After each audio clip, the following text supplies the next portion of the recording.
الحمدللہ رب العالمین والصلاة والسلام علی سید المرسلین اما بعد فاعوذ باللہ من الشیطان الرجیم بسم اللہ الرحمن الرحیم۔ میرے محترم بزرگوں، دوستو، ایک انسان کے دوسرے انسان کے اوپر جس طرح حقوق ہیں، جس طرح اسلام نے جانوروں کے حقوق بھی بیان کیے، چرند پرند اور جو ہمارے ماحول کے اندر جاندار چیزیں ہیں ان سب کے حقوق بیان کیے۔ یہ جتنے بھی حقوق ہیں ان حقوق میں سب سے بڑھ کر ایک مسلمان کے جو دوسرے مسلمان کے اوپر حقوق ہیں وہ ہیں،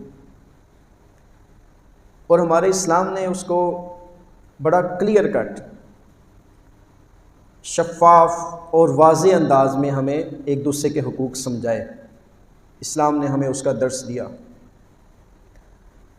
اگر ہم ان حقوق کے اوپر عمل کر لیں تو یقین کریں ہمارا معاشرہ جو ہے یہ امن کا گہوارہ بن جائے، ہمارے معاشرے کے اندر اخوت، رواداری اور محبت کا بول بالا ہو جائے اگر ہم صرف ان حقوق کی بات کریں اور اس پر عمل کریں۔ وہ کون سے حقوق ہیں جو ہمارا اسلام ایک مسلمان کے دوسرے مسلمان کے بارے میں بتاتا ہے؟ صحیح بخاری کے اندر حدیث نمبر 1240 ہے، 1240۔ حضرت ابو ہریرہ رضی اللہ تعالی عنہ اس کے راوی ہیں، فرماتے ہیں کہ میں نے رسول اللہ صلی اللہ تعالی علیہ وسلم کو یہ فرماتے ہوئے سنا کہ مسلمان کے مسلمان پر 5 حق ہیں۔ نمبر 1، سلام کا جواب دینا۔ نمبر 2، مریض کی تیمارداری کرنا۔ نمبر 3، جب وہ فوت ہو جائے تو جنازے کے ساتھ چلنا۔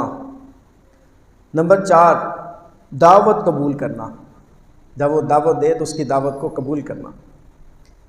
نمبر 5، جب چھینک آئے اور کوئی مسلمان الحمدللہ کہے تو اس کے جواب میں یرحمک اللہ کہنا۔ یہ 5 حقوق ہیں جو ایک مسلمان کے دوسرے مسلمان کے اوپر ہیں۔